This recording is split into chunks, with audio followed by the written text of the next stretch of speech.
This is the Bax and Grant Sports Show presented by Sports Radio America. I'm Bax. And this is Sam. Good morning, Sam. How you doing today? Awesome. How are you? I'm doing wonderful. It's Wednesday. It's hump day. The sports world is mad. I'm mad. Are you mad? I'm not mad at all. all. Well, then you're fine. I'm not necessarily mad in terms of like frustration. I'm just mad from all the sports that continue to dominate the world. It's a great day, though, to be a sports fan. I'm excited. We've got a good show lined up today. We've got a whole lot of things to talk about. Chris Gibbons will be here from Fansided.com a little bit later to talk about the Big Ten and all the craziness that continues to roll around. We're also going to be speaking about the new power rankings here on the Bax and Grant Sports Show in the NFL. We might have some new, the top four might have shooken up a little bit. Sam is still in the process of finalizing the votes that have all been tallied and sent in, so...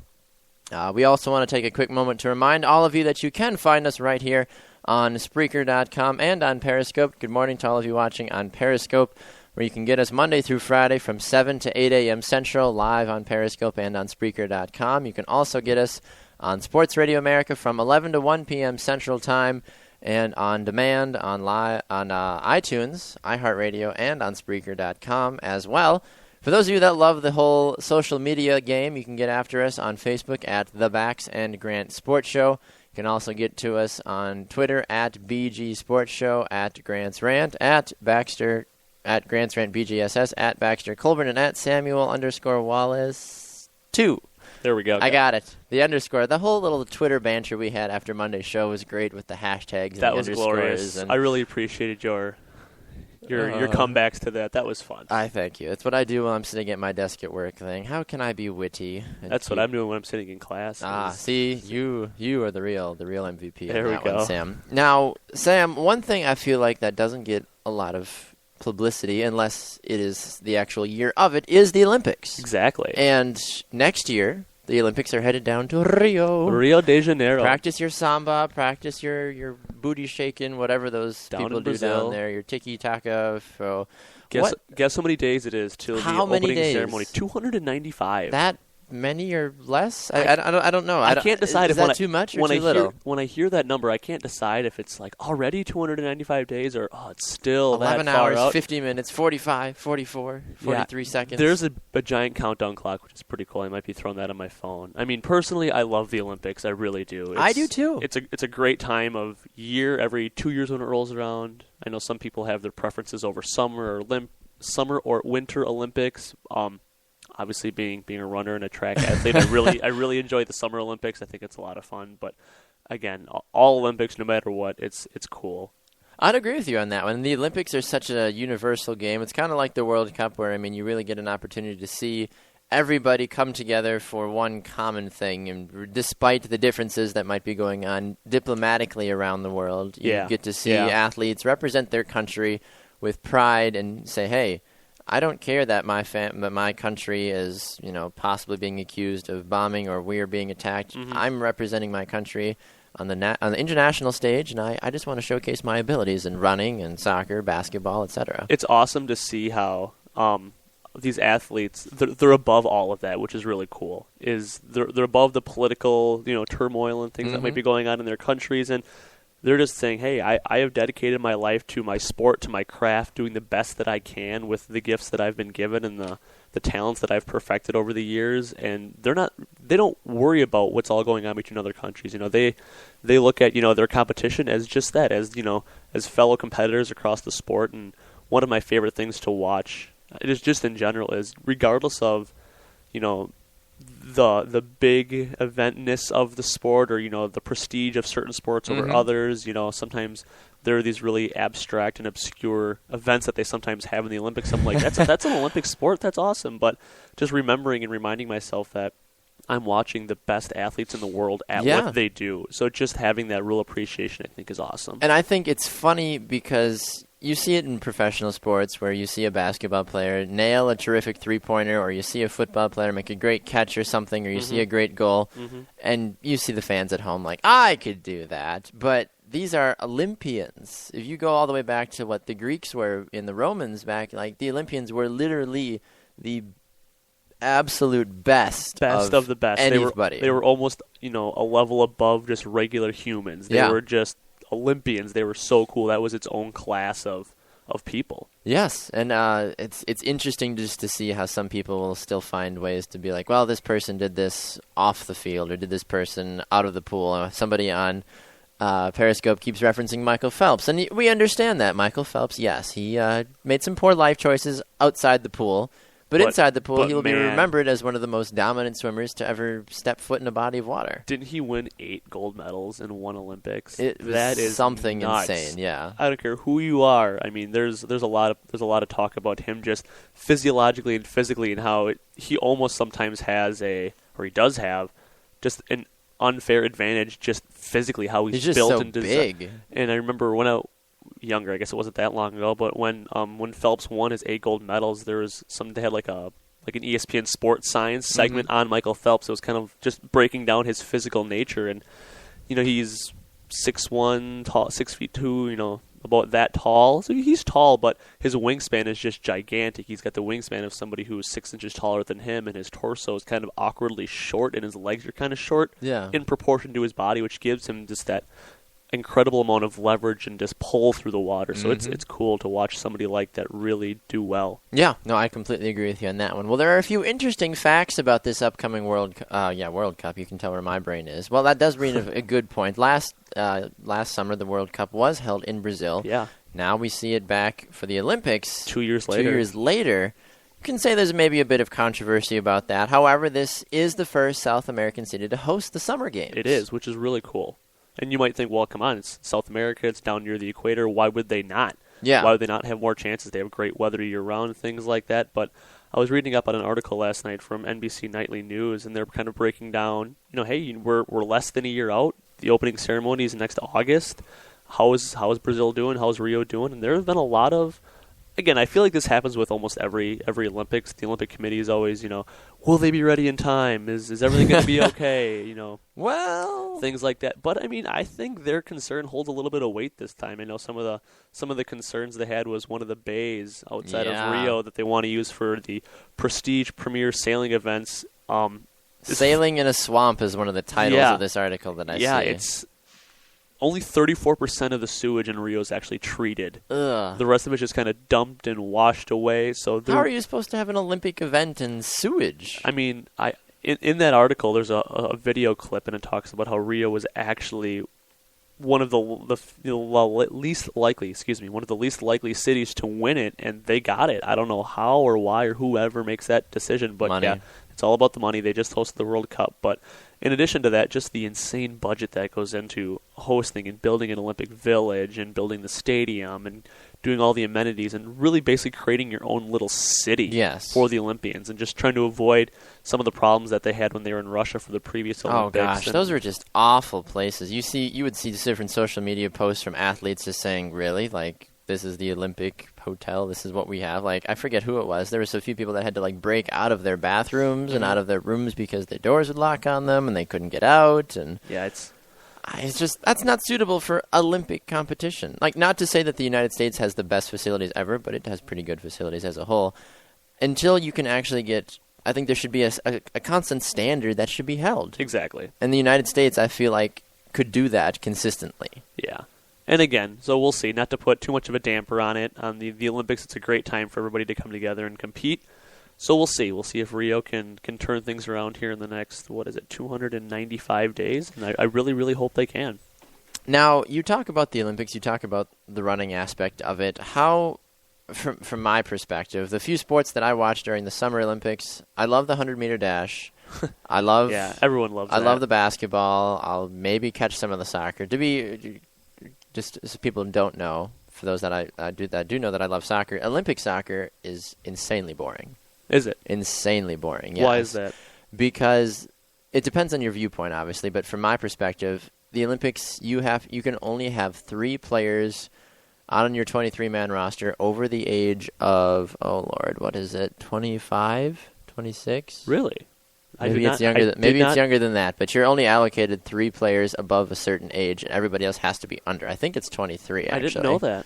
Yeah, I think you're going to have 3 players over the age of 23 on your team. And teams like Spain, the United States, Argentina, all those places are just booming soccer countries aside from the United States. But most of their best players are above that 23 age mark, but not all those elite players like a Lionel Messi or Cristiano Ronaldo make the jump, which is a little interesting and another topic for another time. However, my question going back to you, Sam, is what sports do you enjoy watching when it is the Olympic time?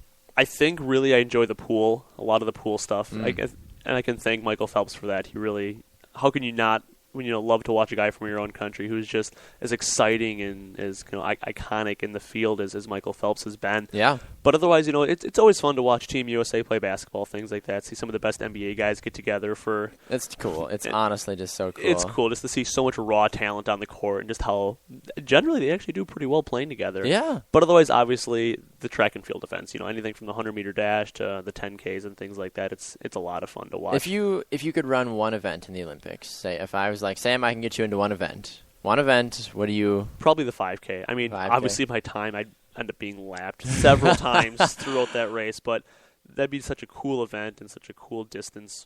There's so many great runners in that field that I really, really admire. So. All right. Well, you say you admire. I know I keep badgering you with questions, but that's fine. For some of us that don't follow the running world so closely, do you have favorite countries or runners that you admire or follow closely when it comes to Olympic time? Actually, two of the top distance runners from the previous Olympics and actually from the World Championships last year are part of the Nike Oregon Project, and one of them is from the United States and one of them is actually from Great Britain. And the one from Great Britain, his name is Mo Farah. He, at the London Olympics, was a 2-time gold medalist in the 5K and the 10K, which is really, really cool. Good for him. To see a distance runner from London, which isn't always the premier distance running country, to win 2 gold medals on his home soil. But otherwise, Galen Rupp is from the United States, and he's I've heard of him. Mo Farah's training companion through the thick and thin, and they've done a lot together, and I really am looking forward to seeing how they can compete against some of the Kenyans and Ethiopians who primarily have dominated the distance running sport. David Kenyon's running the Olympics this year? He might be. Wow. He just does everything. What a guy. All right, well, we're going to go to a break. When we come back, Chris Gibbons of Fansided.com will be here to join us to help us figure out what's going on in the Big Ten this year. Are you buying into the Harbaugh madness? Iowa's the top of the Big Ten West. I don't even know what's going on anymore. And the Badgers, they're in there somewhere. We'll talk about it. We'll be right back. This is the Vax and Grant Sports Show.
Welcome back to the Bax and Grant Sports Show, presented by Sports Radio America. I'm Bax. And this is Sam. All right, Sam. Well, you need to go off and tally some votes here, so I will give you a pass on this segment. Is that okay with you? That's fine. You get a pass. I'll be back. You'll be back. And in greater numbers as well. You'll be back. So I'm going to bring in Chris Gibbons of Fansided.com. Good morning, Chris. How are you, sir? Oh, I'm great. How are you? Doing good. I'm excited to talk a little college football. I know that it's something that we are trying to hit on a wee bit more here on the Bax and Grant Sports Show.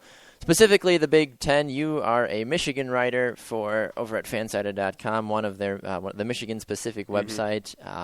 So you are going to give us a little bit of insight into the world of the Big Ten, specifically what's going on with Michigan. Right now, the Michigan Wolverines sitting in third in the Big Ten East, behind Ohio State and Michigan State. However, Jim Harbaugh, the Harbaughs as a whole, one of them is having a good year in college football, the other one not having a good year in the NFL.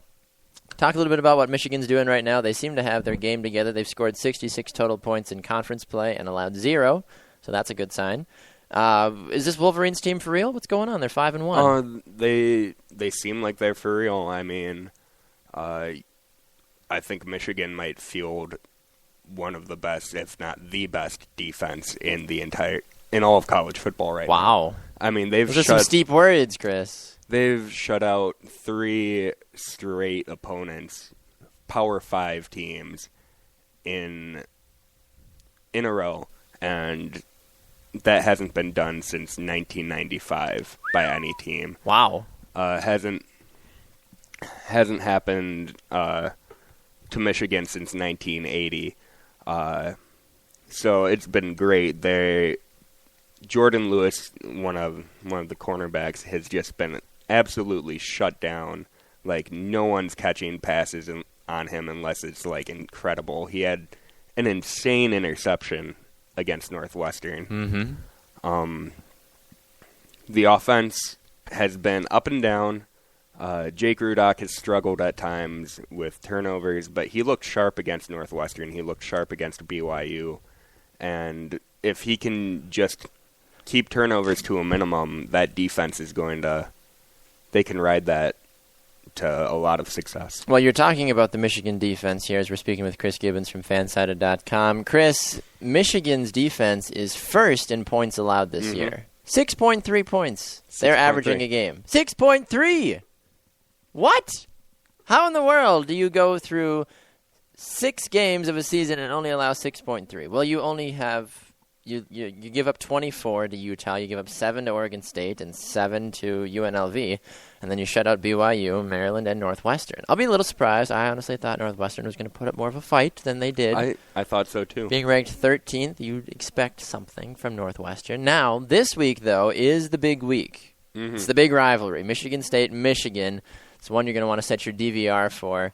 And it's a game that you're not going to want to miss. Going into this game, who do you liking, Chris? I like Michigan, and I think I can say that for 1 year and not sound like a homer. I mean... Homer? No, I don't. No, you're fine. Michigan State, I think Matt Millen, during the Northwestern game, he was like, Michigan State's defense is the best the Wolverines will play so far this year, and their defense, like, surprisingly...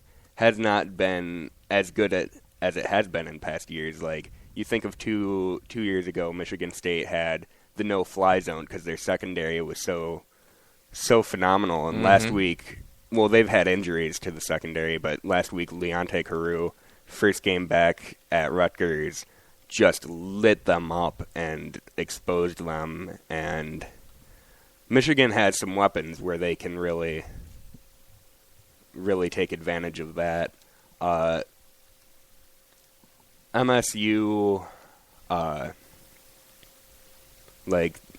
they've had injuries all over the place, especially their offensive line, which was probably their strongest unit going into the season. They might have everyone back this week. They might not. It's kind of up in the air. So, but Michigan's defensive line is dangerous. It is, yes. Yep. Any healthy line. I mean, they've been racking up tackles for loss and sacks. Yeah, I mean, you look at it, too, for terms of let's take a look at all the team rankings for Michigan so far, and as soon as I pushed the button, then it went away, of course.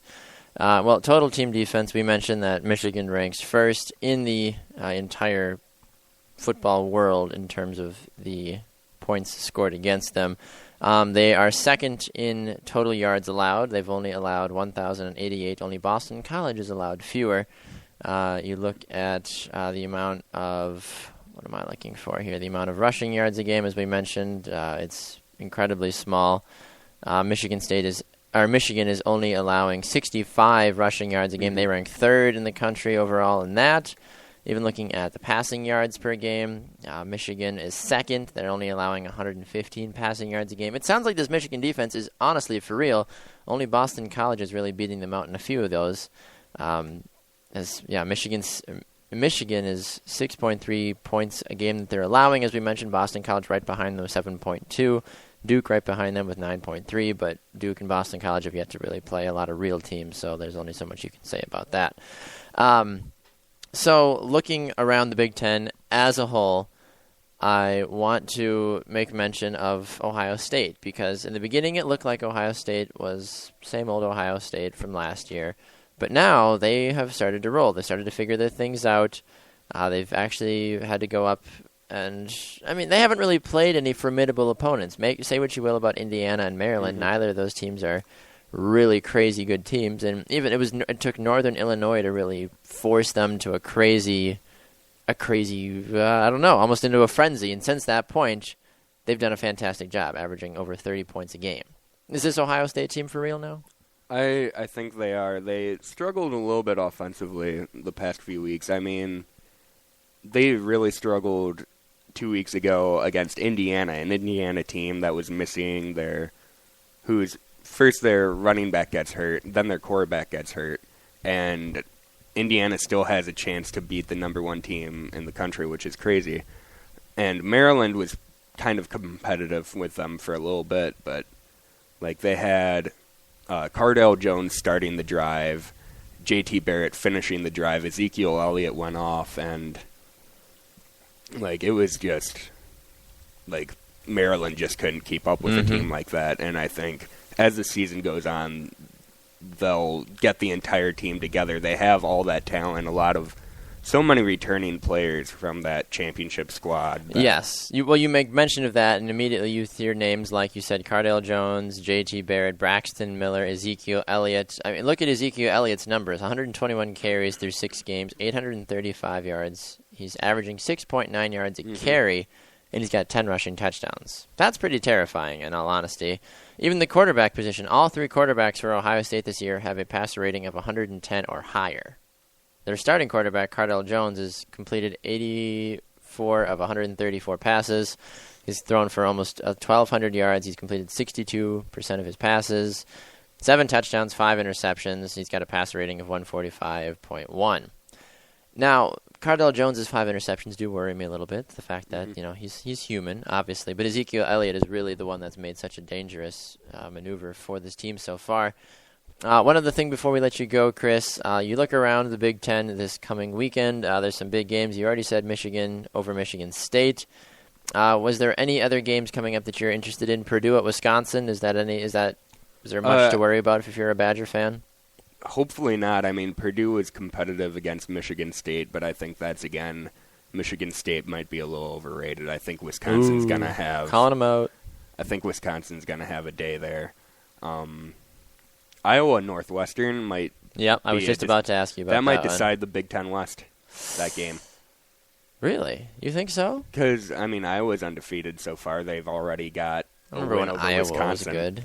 Dang. It's been so long. Northwestern, I mean, they have their loss against Michigan, but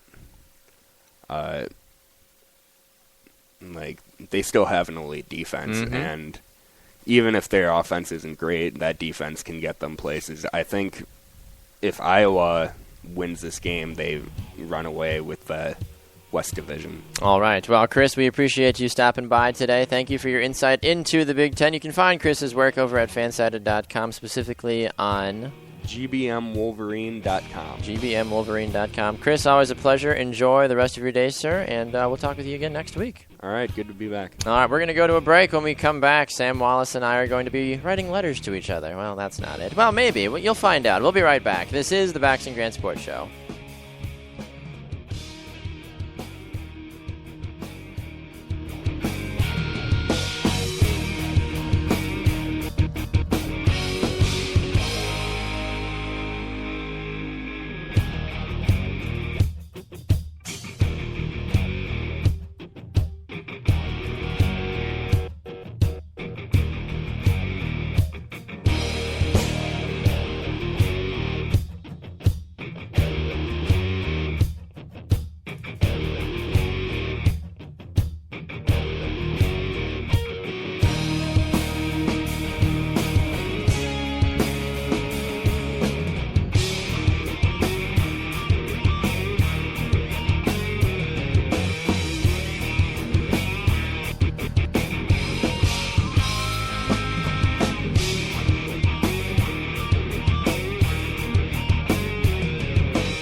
Welcome back to the Bax and Grant Sports Show, presented by Sports Radio America. I'm Bax. All right, Sam, as I unmute you and then have you say that again, who are you? And this is Sam. Oh, Sam. There we go. Sometimes the right buttons don't always get pressed, and then we have awkward moments like that. That's when we need our producer in the house. That's honestly, all right. Miss Danny, our Danny Hoffenstein producer, usually in the house with us, but he had to step out today, college and stuff. He's probably still in bed. Probably. The bum.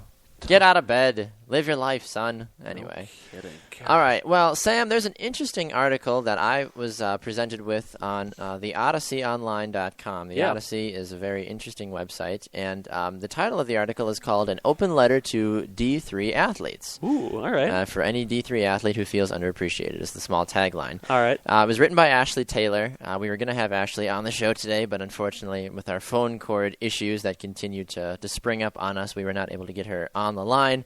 Although she will be joining us hopefully next week if it works awesome. out. So that would be great. We'd love to get her on and actually hear from the author herself. But we want to take a quick moment to mention this because, Sam, you're a Division III athlete. You ran cross country. I played soccer and football for 2 years of my collegiate career. Yeah. And then decided to step away also because I broke my foot as well. But yeah, things like that. But I also don't have really much of an excuse though because you broke your leg and came back. But that was before college, so it wasn't like that's true. It happened. That's true. Going in, it was a different situation. Yeah, I knew coming in I was going to be on rehab for a while, but still competing as a D3 athlete as we speak. Yep. No, I know, and I appreciate that. And you've had some pretty good success so far this season. Yeah, I mean, as much as can be expected. So it's been a lot of fun. I would not trade it for anything in the world. Well, good. I'm glad to hear that. All right. Well, this article that we wanted to reference goes through and references a few things that people may or may not know about Division III athletes, Sam. Mm-hmm. So one of the things that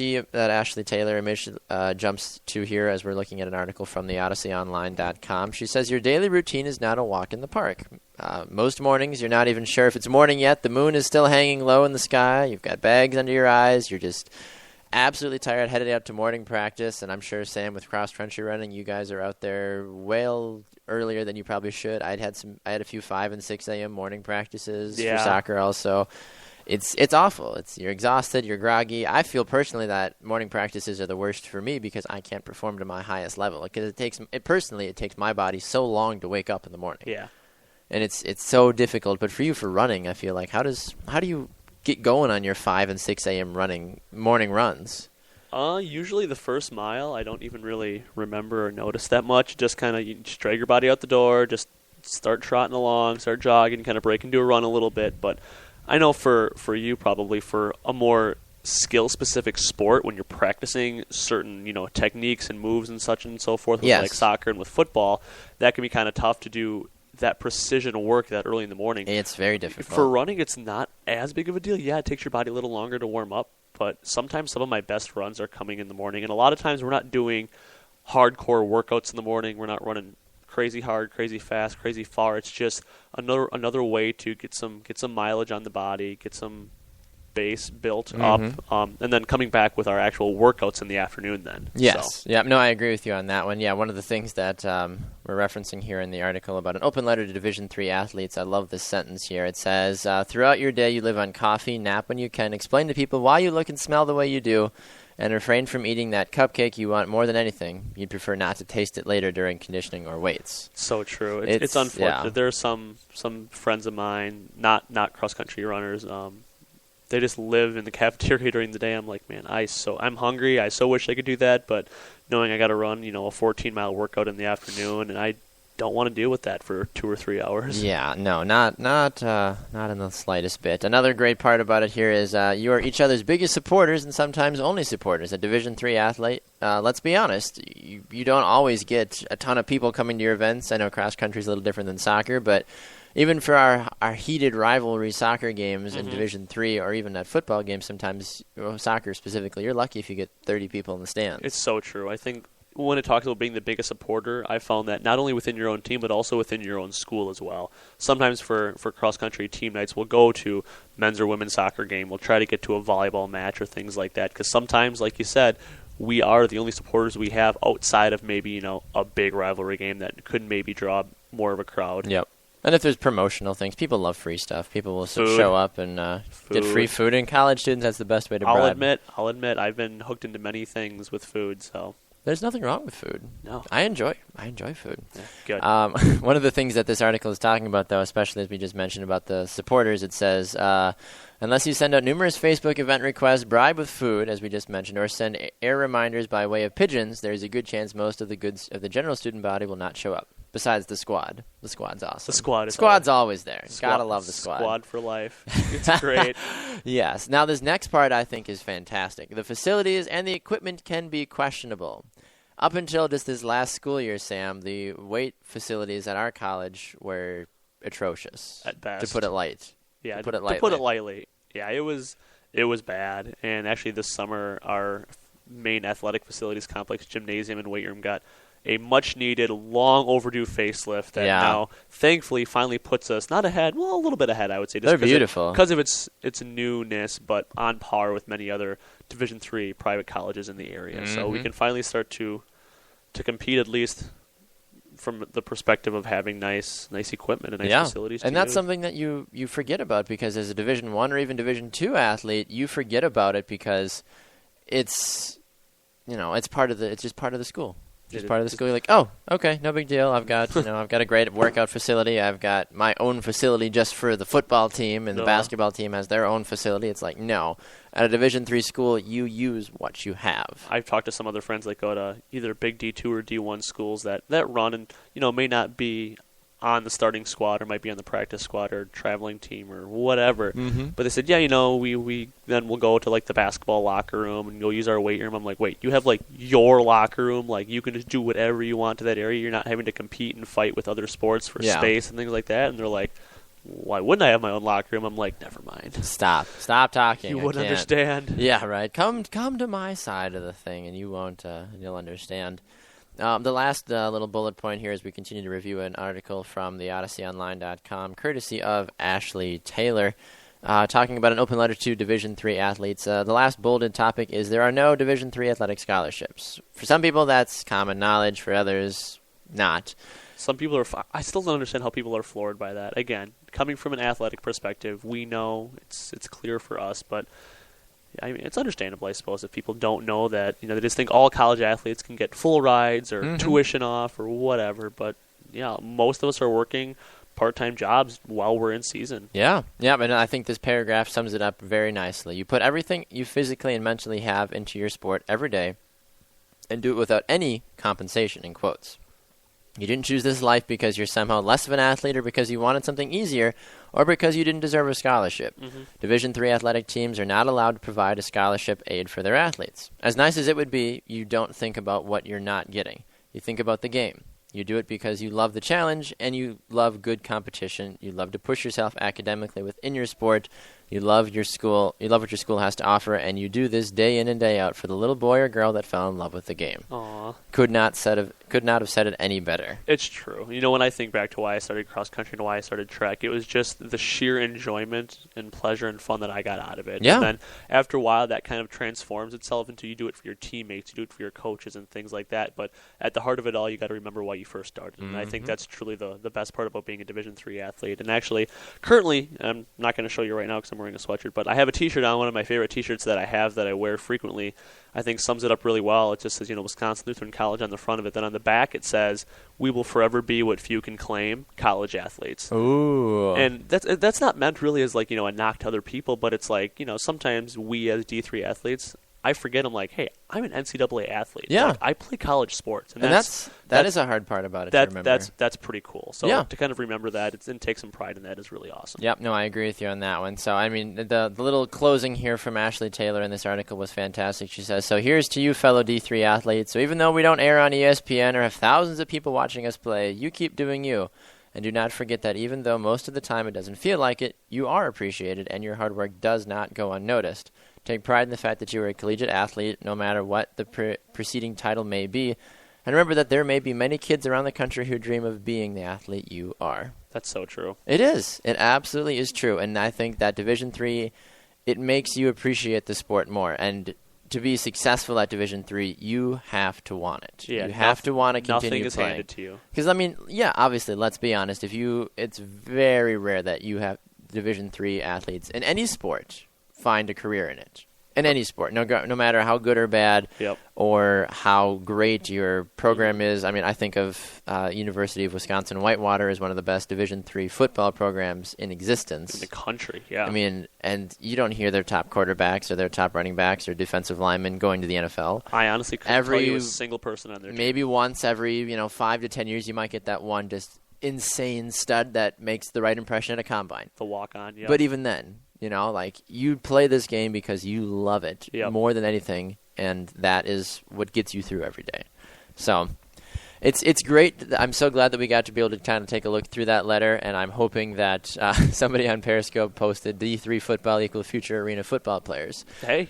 We had a guy on the show last week. The farm system. It's true. We had a guy on the show last week. His name was Luke Sabald. He played at Wisconsin Lutheran College, where Sam and I both attended.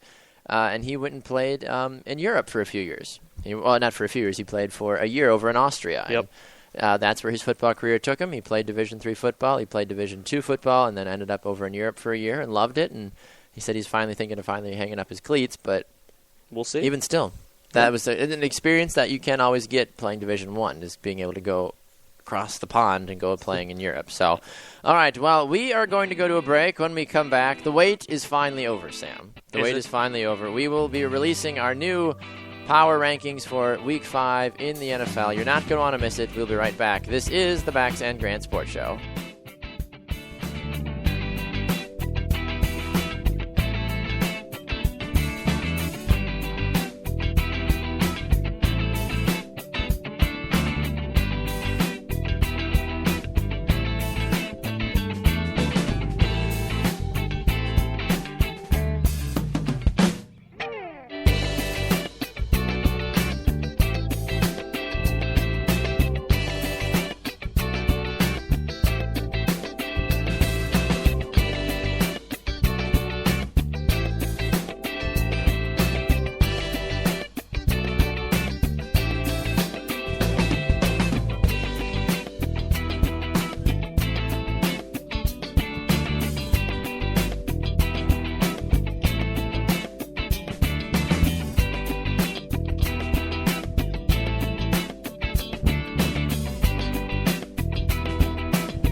Welcome back to the Bax and Grant Sports Show, presented by Sports Radio America. I'm Bax. And this is Sam. For those of you wondering, if you hadn't just tuned into the show, Grant is only on the show this week, Tuesday and Thursday. Sam Wallace, who traditionally is only on Fridays to help with his Running 101 segment and Fantasy Football Outlook, has been co-hosting so marvelously this week, Monday, Wednesday, and Friday, Sam. So thank you for that. You're very welcome. Oh, yes. Where can they find you again on Twitter, sir? Samuel_Wallace2. All right, Samuel_Wallace2. You can follow myself at Baxter Colburn. You can follow Grant at Grant's Rant BGSS, and you can follow the show at BG Sports Show. All right, Sam, it is time for the latest power rankings here on the Bax and Grant Sports Show, Finally. as voted on by the wonderful staff that is the Bax and Grant Sports Show staff. Such a great group of lovely folk. Oh, yes. They mean well. They do, generally, yeah. Unless they try to, keep voting for certain teams that I want to drop kick them. But, all right, well, we Vikings. already... Seriously, though. Let the Vikings go. Anyway. Yeah. So we're going to look at the teams on the outside looking in. The two teams that we have, the teams that received votes this week on the outside looking in, with 1 point each was the Colts and Vikings, each receiving 1 vote. And then we also had the Rams, the Steelers, and the Bills also receiving 2 votes for the Bills, 3 for the Steelers, and 5 for the Rams. Perfect. Not bad. Yeah. Not terrible. Okay. Yeah. All right. I'll start us off with number 10 here, Please. and then we'll work our way up. Coming in at number 10 for the, looks like 3rd week in a row. After the preseason favorites, they have fallen to number 10, but they've held that 10th spot with 7 votes is the Seattle Seahawks. Oh, the Seattle Seahawks. They got 7 total points, as you said, in our voting. Still trying to stay relevant. It's trying to stay relevant, which is a hard task if you're the Seattle Seahawks. Not buying what they're trying to sell right now, honestly. No. Not buying it one bit. Nope. Number 9, the New York Giants. They're doing well. I think that's a team that could have definitely won both of their early games. I feel like they could have been one of the undefeated teams. They're sitting 3-2 right now on top of their division, but they gave away 2 early ones. So we'll see. I like where they're sitting. Yep, no, I'd agree with you on that one. Going through the power rankings here on the Bax and Grant Sports Show. Number 8, Sam. Coming in at number 8 is the other New York team, the New York Jets. Ooh, the Jets over the Giants. Jets, Jets. Jets. Woo! Remember when Brett Favre played for the Jets? Wait, really? Moving on. But anyways, coming in with 16 points compared to the Giants' 10 points. I like their defense. They're playing well. They just gotta, keep things clicking on offense. Yeah, no, I agree with you on that one. Number 7 in the Bax and Grant Sports Show power rankings is the Carolina Panthers, the lowest ranked undefeated team in our power rankings.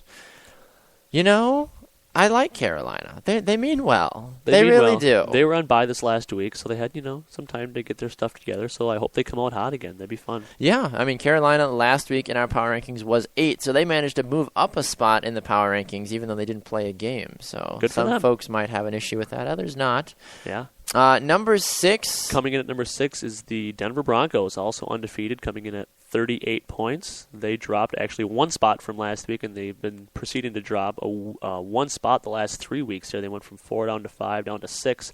And again, they're still winning their games. They haven't lost yet, but they're not I think impressive at all. I think again, like we talked about on Monday, the play of Peyton Manning has got to improve. They cannot keep relying on that defense. Preach it, brother. Honestly, Peyton Manning just might be time to file those retirement papers today, buddy. I love you. You're one of my favorite quarterbacks to ever play the game, but seriously, though, get rid of him. Yeah. Number 5 on the Bax and Grant Sports Show power rankings, the Atlanta Falcons. There we go.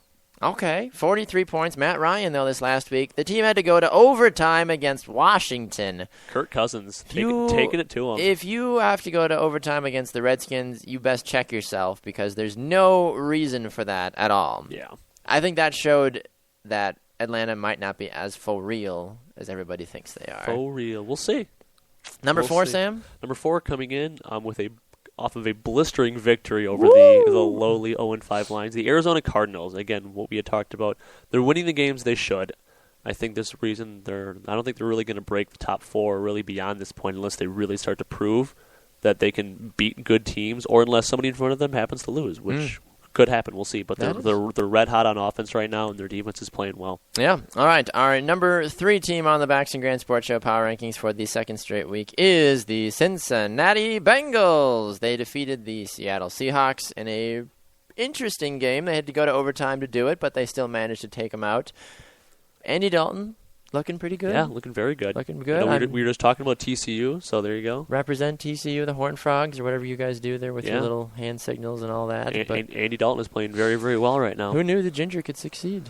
It's possible. Go Andy Dalton. Just be ready, Bengal fans. Be ready when it comes to postseason action. We will see what Keep happens. that in mind. If you are a Andy Dalton and or Bengals fan, just wait. Yes. You can gloat all you want during the regular season, but as soon as the playoffs come, then we'll see. We'll keep an eye on you on that Watching you guys. All right. Coming in at number 2, losing their first. Say It isn't so. I know. They've been this way for 3 weeks. They still got 2 first-place votes out of the 10 that were voted on, but the Green Bay Packers fall to number 2. Fall to number 2 after, they won, and obviously I think everyone knows now who the number 1 team is, which is, Baxter, who's the number 1 team right now? Jacksonville Jaguars. What? Blake Bortles? What? No, the New England Patriots. New England Patriots, and again, what we had mentioned was New England just handed it to Dallas, like they should have, but it was still a very dominating performance. Their defense did not concede a touchdown.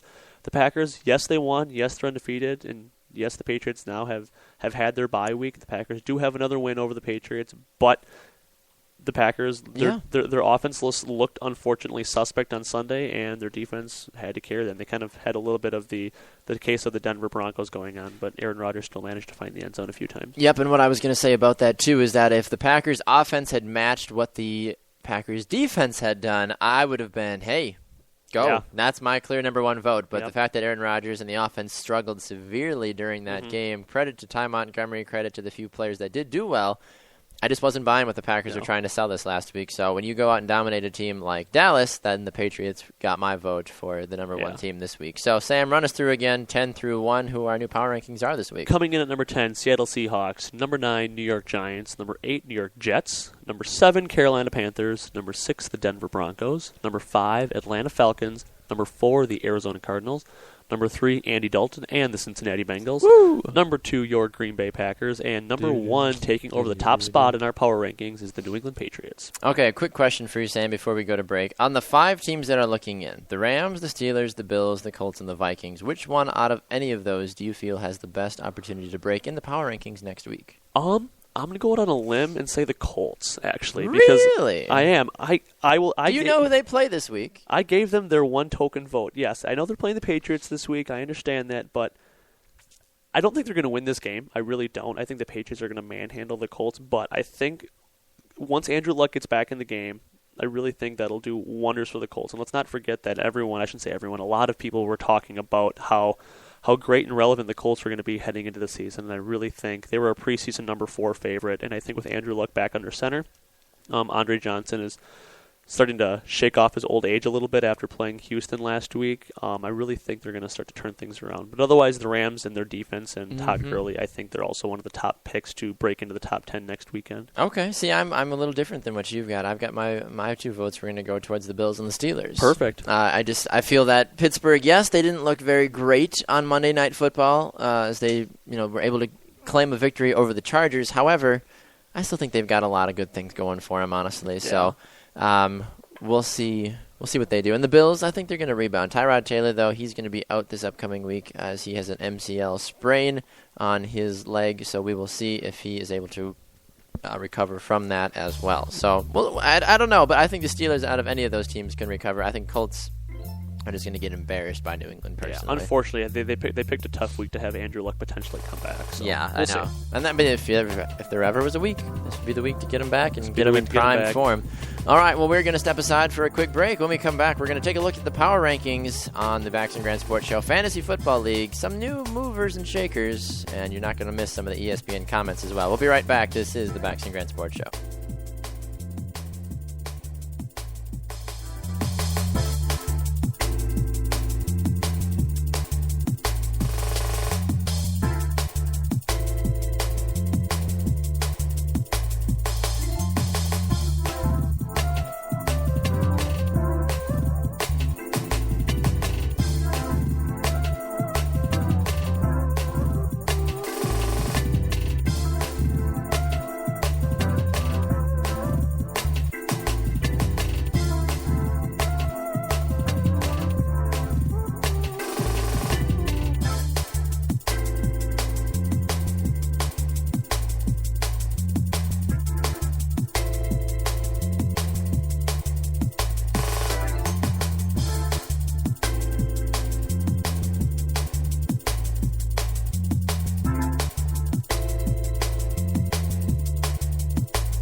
Welcome back to the Bax and Grand Sports Show, presented by Sports Radio America. I'm Bax. Sam Wallace was here co-hosting a little bit earlier, and now he just had to take off, go to class.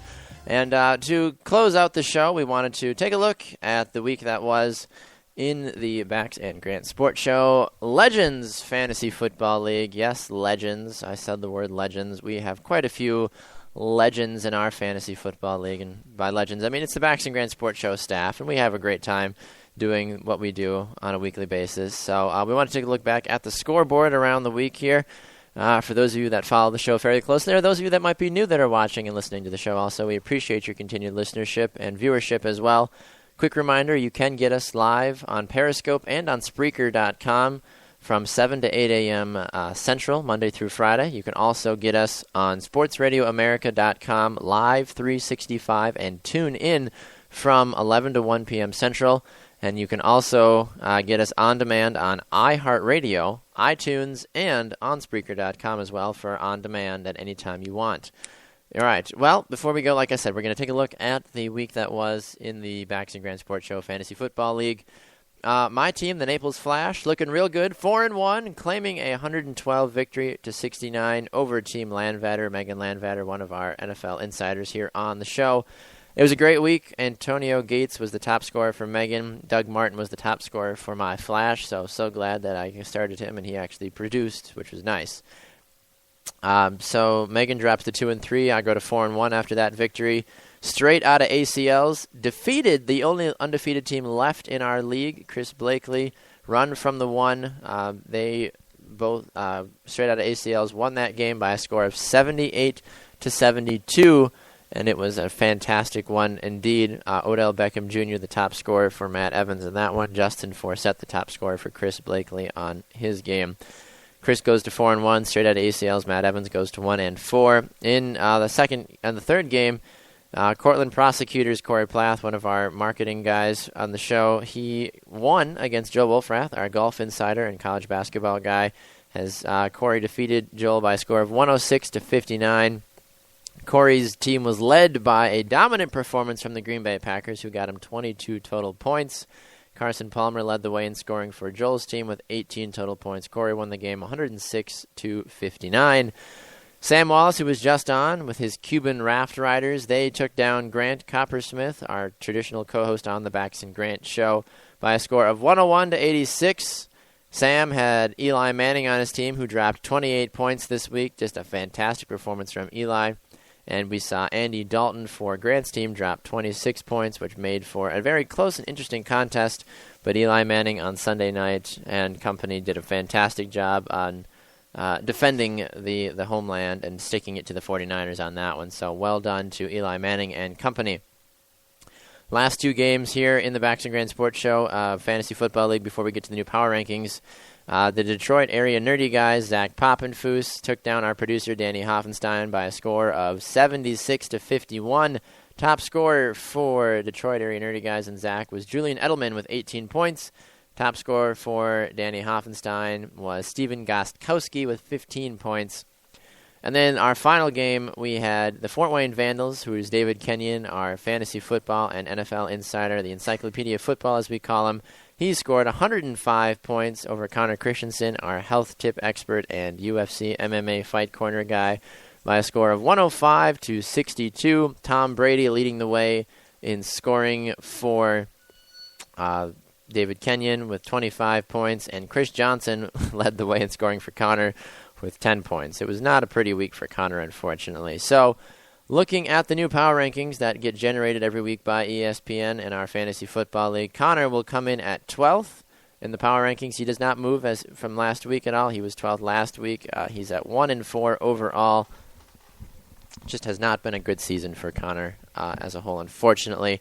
The 11th place team, down 3 spots from last week, is the Wolfpack and Joel Wolfrath. They are 2-3 on the year, down to 11th. Our 10th place team, moving up 1 spot after taking out the top team from last week, is straight out of ACLs. They are in 10th place with a 1-4 record. Our 9th place team Landvatter, dropping 4 spots after my team, the Naples Flash, pounded them into the ground. Sorry about that, Megan. We beat them, so they go to 9th place and 2-3 overall on the season. Grant Coppersmith, the other co-host on the team, he drops one spot after a loss. He goes to 2-3 on the year. Fort Wayne Vandals, they are making a storming comeback. They're up 3 spots this week, up to number 7. They're at a 2-3 record. They've been looking real dangerous and starting to show up. This team has got a great opportunity to make some noise going forward. Looking at the top 6 now. Coming up 3 spots from 9 to 6 now. Cortland Prosecutors, they are up to 2-3 and number 6 in our power rankings. Our number 5 team, the Pallettown Monsters, they are down 2 spots after a loss. They go to 2-3, number 5 in our power rankings. Number 4, the Detroit Area Nerdy Guys, they got a victory this week, and they jump up 2 spots. And you see them go to the 4th spot and a 4-1 record overall. Number 3 up 1 spot. Sam Wallace, who was here earlier co-hosting, he jumps to the 3rd spot with a 4-1 record. And the last week's number 1 team that is now dropped back down to number 2, run from the 1 after they lost this week. They go to 4-1, and your new number 1 team this week, after jumping from the 2nd spot to the 1st spot, is my team, the Naples Flash. Woo! Feeling good. Feeling good about that, happy about it, very excited. Oh, I love it. I just love it. I love doing the show. This is a great part of my day that I get to come out and do this show, honestly. So I just want to take a special moment to thank all of you for watching on Periscope today and for listening as well, as we have had a very full and exciting show of content. Special thanks to Sam Wallace for co-hosting today, and for Fansided.com's Chris Gibbons stopping by as well to look into the Big Ten, specifically at Michigan and Ohio State and Michigan State as well. Tomorrow, another big show coming up for you. Grant will be back in the share. You'll be, I'm sure, hearing about his crazy rants as he rants every Tuesday and Thursday now here on the Bax and Grant Sports Show. You're not going to want to miss it. Connor Christensen should be here tomorrow, also giving his new fight corner. Ronda Rousey's got a boyfriend. Say it ain't so. I'm sure he'll probably be talking about that among all the other upcoming fights in the UFC and MMA world as well. You're not going to want to miss it. Thanks again for tuning in to another edition of the Bax and Grant Sports Show presented by Sports Radio America. A reminder, you can get us on Spreaker.com and on Periscope from 7 to 8 a.m. Central live. You can also get us on SportsRadioAmerica.com live 365 and tune in from 11 to 1 p.m. Central Time. You can also get us on demand anytime you want on your smartphone, on your laptop, on your Apple Watch, on whatever, by going to iTunes, iHeartRadio, and Spreaker.com as well. I apologize to all of you that have been on Periscope, that have been submitting comments. I haven't been able to get to all of them. I'm very, very sorry about that. But tweet at me. Tweet at Baxter Colburn, BAXTERCOLBURN. I'd love to keep chatting with you. Thank you for that. You can also find Grant at Grant's Rant BGSS. Sam Wallace, who is your co-hosting, you can get him at Samuel_Wallace2. And you can tweet at the Bax and Grant Sports Show at BG Sports Show as well.